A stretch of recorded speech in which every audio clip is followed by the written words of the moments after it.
Every year, climbers make split-second decisions that determine whether they return home safely or become another statistic on the world's deadliest mountains. When commercial pressures override common sense, the consequences can be fatal. Today, we're examining a case where corporate obligations led to a deadly gamble in one of Earth's most dangerous environments. It was April 12, 2014, and the pre-dawn darkness over Mount Everest's Khumbu Icefall hung thick with the kind of ominous stillness that experienced climbers recognize as deceptive calm. The massive icefall stretched like a frozen battlefield across the route to Base Camp 1, its towering seracs and hidden crevasses creating a labyrinth of death that shifted and groaned with each degree of temperature change. Blake Forrester, a 33-year-old marketing director for Summit Dynamics, an outdoor gear manufacturer based in Boulder, Colorado, had built his career on understanding the relationship between equipment performance and extreme environments. His background included multiple technical ice climbs throughout the Rocky Mountains, but he had never attempted anything in the Himalayas. Forrester's reputation within the industry was built on his ability to secure high-profile expedition sponsorships and document gear performance in challenging conditions, making him valuable to a company that depended on authentic field testing for marketing credibility.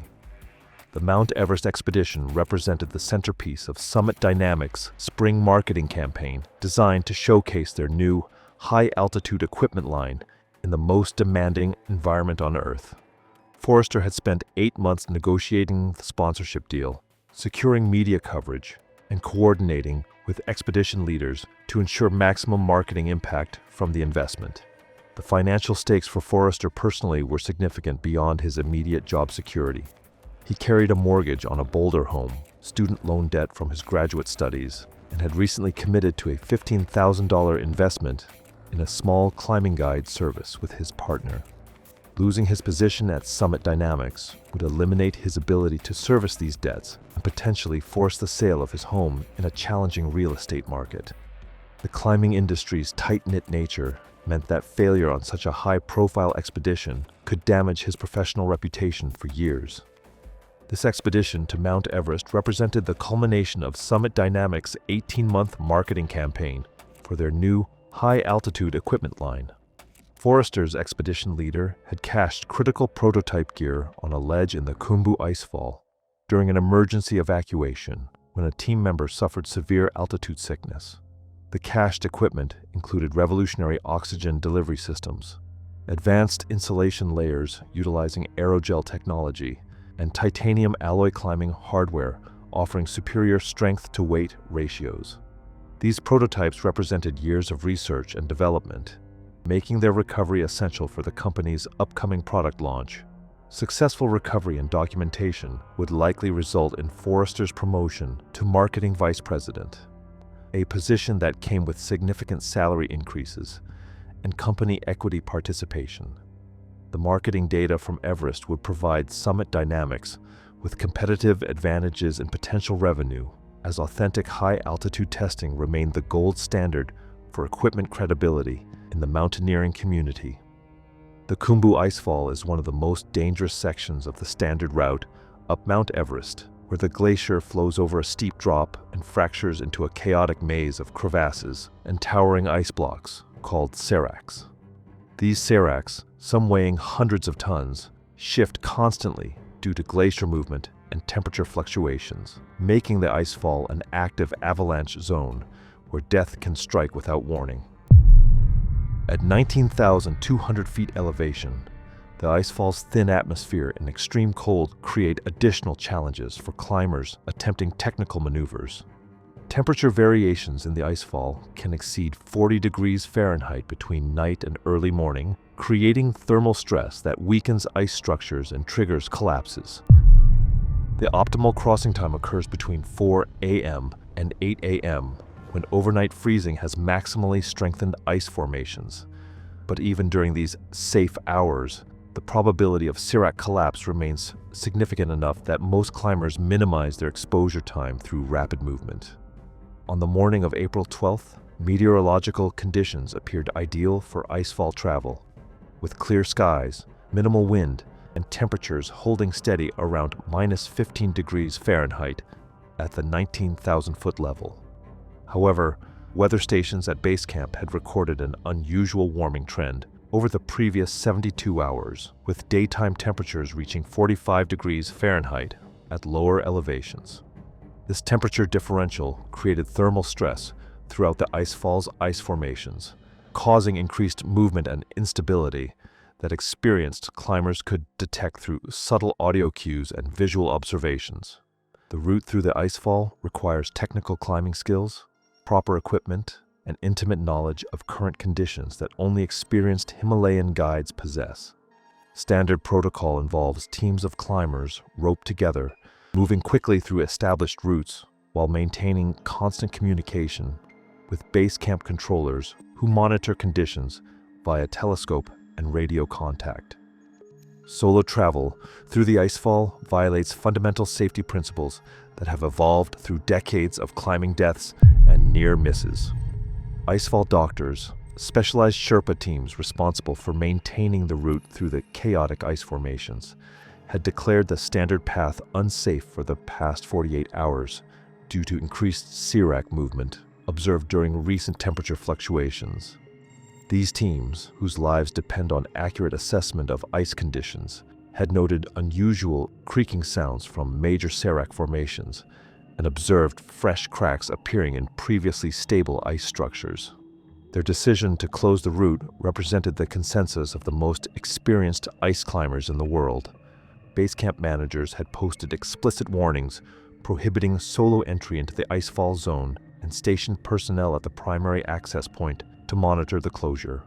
The monitors, veteran climbing Sherpas with decades of Everest experience, had instructions to strongly discourage climbers from entering the Icefall regardless of their stated intentions or urgency.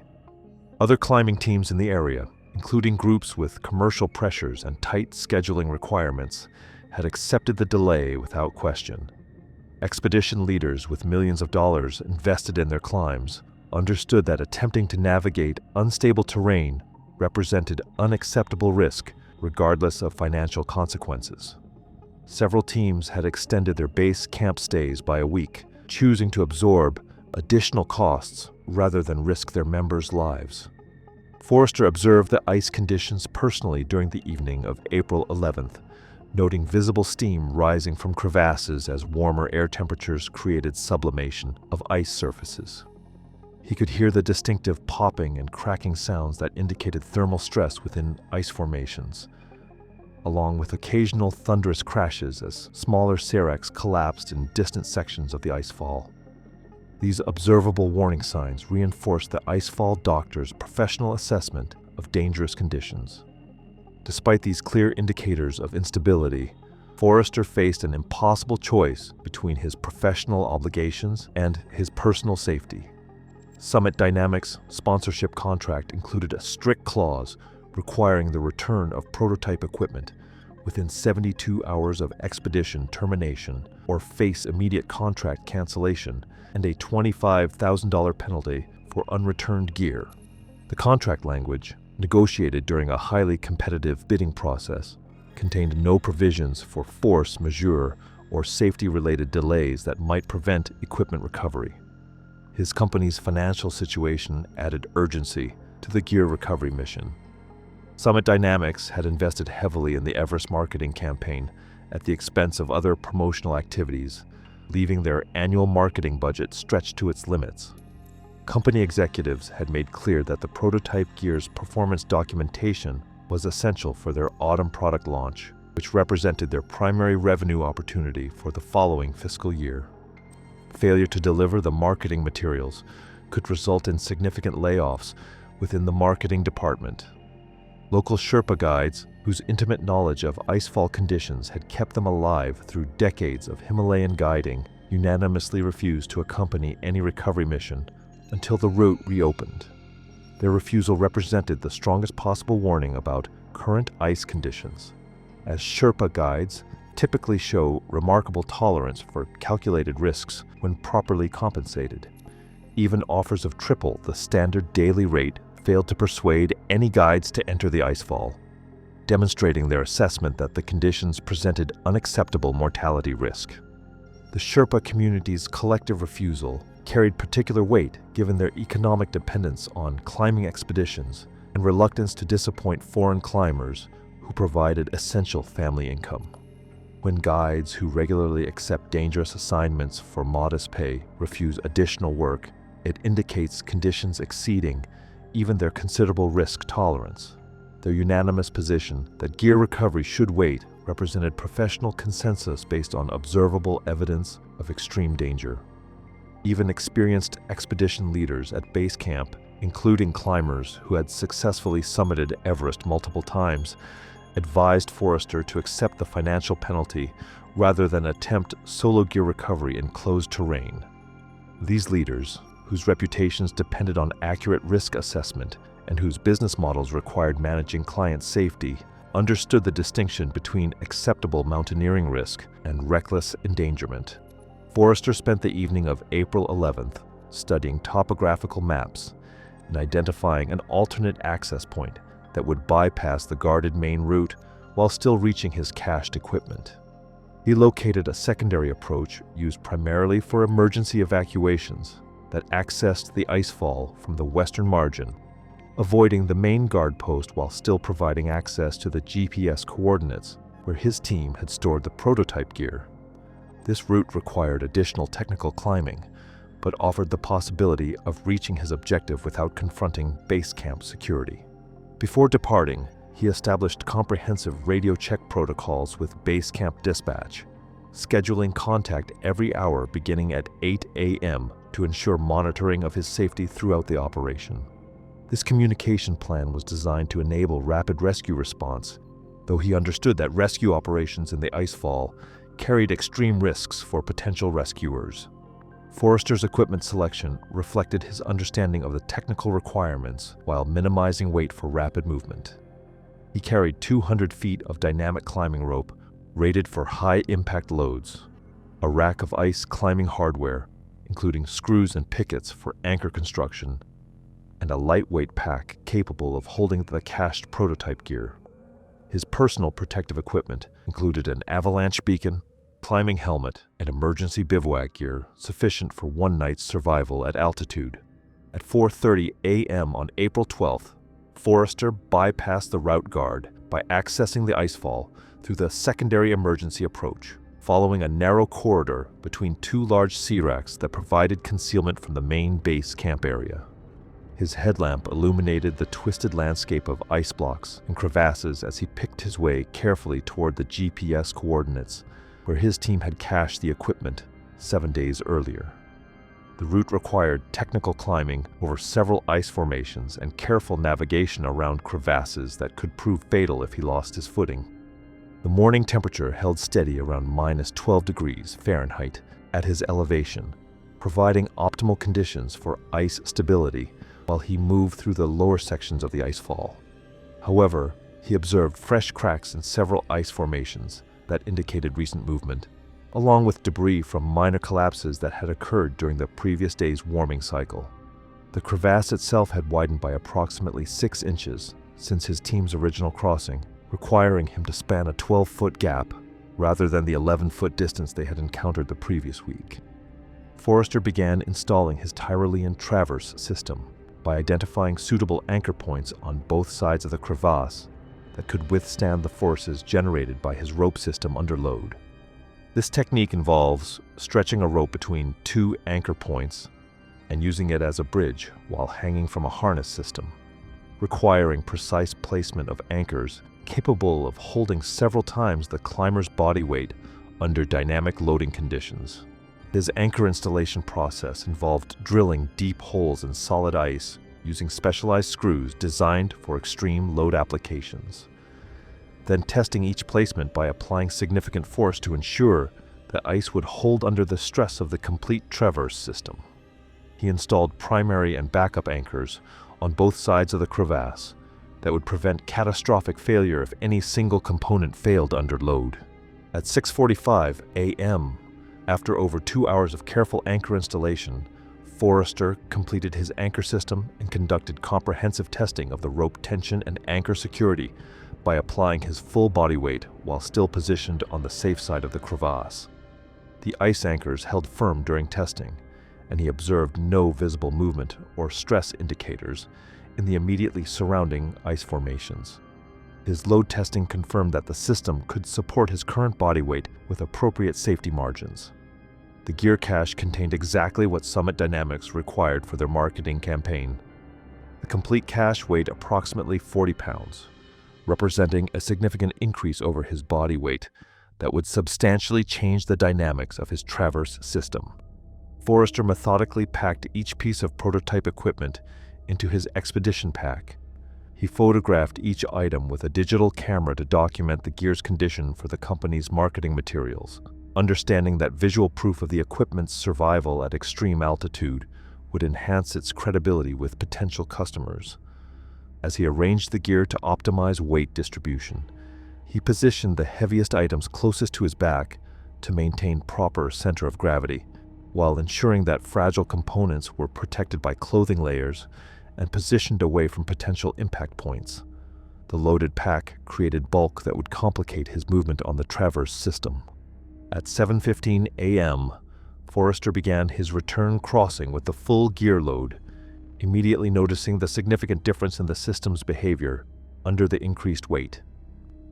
The loaded pack shifted his center of gravity and required constant adjustment to maintain proper position relative to the Traverse line. Halfway across the crevasse, he observed hairline cracks developing around his primary ice anchor point, where the increased loading was concentrating stress in the surrounding ice formation. Despite the visible signs of stress in his anchor system, the Traverse continued to support his weight as he progressed toward the safe side of the crevasse.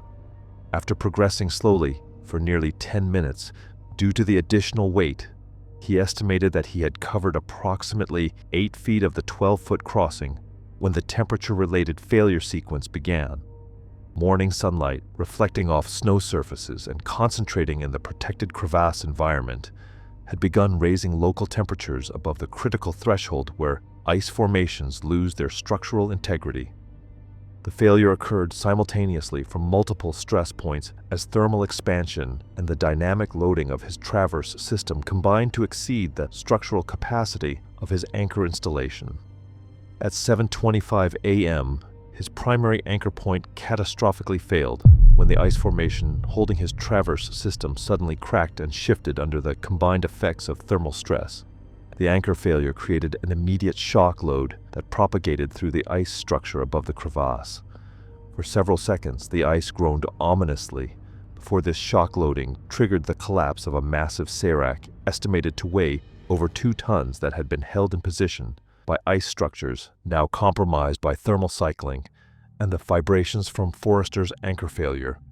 The serac collapse sequence happened with terrifying speed as the towering ice formation, destabilized by the anchor failure and morning temperature increase, broke free from its foundation with a thunderous crack that echoed throughout the icefall. The massive ice block, roughly 15 feet tall and 8 feet wide, plummeted toward the crevasse crossing where Forrester hung suspended and helpless on his failed Traverse system, with no opportunity to escape the falling debris. Forrester's position at the moment of serac impact placed him directly beneath the falling ice mass, suspended approximately 20 feet above the crevasse floor and unable to reach either side of the crossing before the collapse reached his location. The failed anchor had eliminated his ability to continue the Traverse, while the bulk and weight of his gear pack prevented rapid movement that might have allowed escape from the impact zone. The impact was instantaneous and devastating as the 2-ton ice block struck Forrester with the kinetic energy of a falling building, crushing his body completely while simultaneously destroying his rope system and scattering the recovered prototype equipment across a 50-foot debris field. The massive force compressed his chest cavity, severing his spinal cord and crushing vital organs. Death was immediate as the overwhelming trauma exceeded the human body's capacity to maintain life functions. The serac's impact drove Forrester's body deep into the fresh ice debris. The prototype equipment he had risked his life to recover was embedded throughout the debris field, some pieces driven 30 feet from the impact site by the force of the collapse. Want to see more examples of when the job isn't worth your life? Hit subscribe if you can't believe someone would take this risk. His avalanche beacon continued transmitting from beneath approximately 15 feet of compacted ice fragments that had set into a concrete hard mass within minutes of the collapse. The thunderous crash of the Serac collapse echoed across the icefall and reached base camp over a mile away at exactly 7:27 a.m., where expedition leaders immediately recognized the distinctive sound of a major ice collapse. Radio operators attempted to contact Forrester for his scheduled 8 a.m. check-in, but received only silence from his radio frequency. His failure to respond triggered immediate concern among base camp personnel who understood the implications of missed communications in the icefall environment. Base camp dispatch immediately organized a search and rescue team despite the dangerous conditions. Understanding that any remote chance of survival required immediate response, regardless of the risks to rescuers. The rescue team, composed of experienced Sherpa guides and Western climbers with technical rescue training, departed base camp at 8:30 a.m., carrying specialized equipment for crevasse rescue and medical emergencies. The rescue team reached Forrester's last known position at 9:15 a.m., where they immediately detected his avalanche beacon signal emanating from beneath the fresh ice debris. The signal strength indicated burial at a depth that would require hours of excavation with heavy tools, while the continued instability of surrounding seracs made any prolonged work in the area extremely dangerous for the rescue team members. Scattered pieces of climbing gear and prototype equipment were visible on the surface of the debris field, confirming the location of the collapse and providing evidence of the violence of the serac impact. The rescue team leader made the difficult decision that excavation would present unacceptable risk to additional lives, particularly given the depth of the beacon signal and the obvious severity of the impact trauma that had occurred. The coroner's report, filed without body recovery due to the dangerous conditions and depth of burial, listed the cause of death as massive traumatic injuries due to serac collapse, with contributing factors including violation of icefall closure protocols, solo travel in unstable terrain, and equipment failure under excessive loading. The report noted that death would have been instantaneous, given the magnitude of the impact forces involved in the collapse. GPS coordinates of Forrester's burial site were permanently marked in expedition databases as a location to avoid, with notes about the serac collapse pattern and remaining debris field. Thanks for watching. If you like these stories, click here.